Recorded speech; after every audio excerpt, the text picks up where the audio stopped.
some fumes and appropriate hoodwear. Hi, welcome to Gardening Club. Today we're making seed bombs.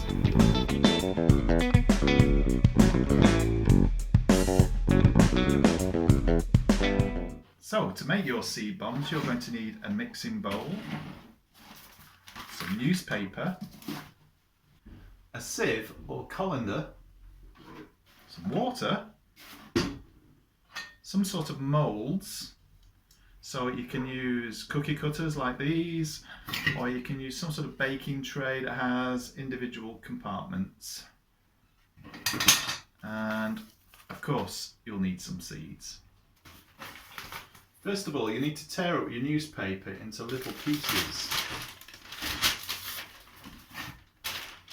Now, a good way of doing this is to take a sheet like that, fold it in half, and then you can literally just tear strips off it, like that. And when you've torn a few strips, you can tear these up into little bits and put them in the bowl.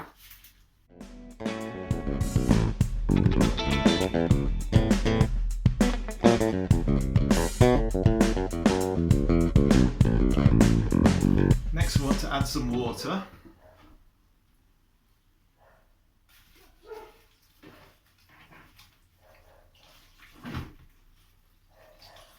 Plenty in to cover up the newspaper.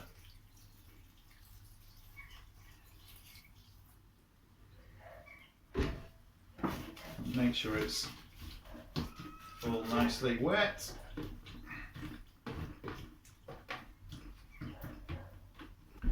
We need to leave that to soak for at least half an hour. And now it's time to go over to Stu for the weather. What's the weather doing, Stu? Dry, cloudy and still. Okay, thank you. That's been soaking for half an hour and it's already starting to break down a bit. Now you can use a blender at this point or a food mixer to make it into a paste, but I'm just going to use my fingers because it's quite therapeutic. Just rub the paper between your fingers and make it into a mush.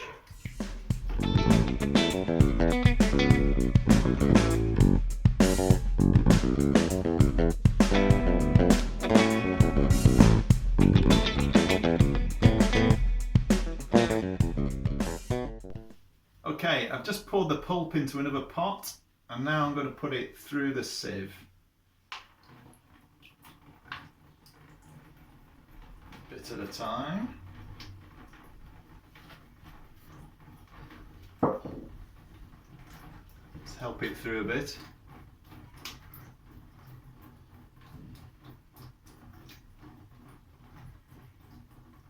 I just want to get a lot of the water out.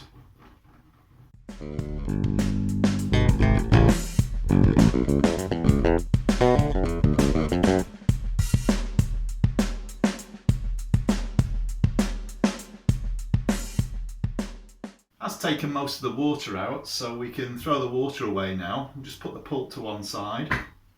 And the pulp can go in there. And we're going to start to put some into the moulds. We're going to half fill each one.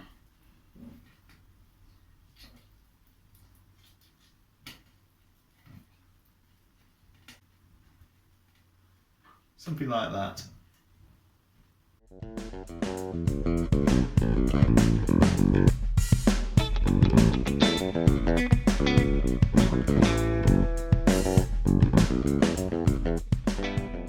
Now you can use a wildflower mix for your seed bombs, but also you can make your own mix or use whatever flowers you prefer or whatever you have a surplus of seeds of.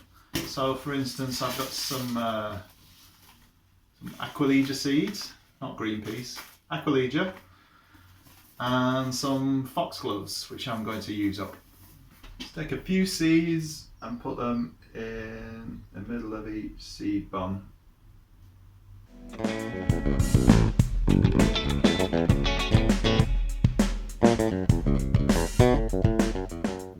then to finish them off, we just put a bit more paper pulp on top to seal the seeds in, and then press each one quite hard just to get the excess water out.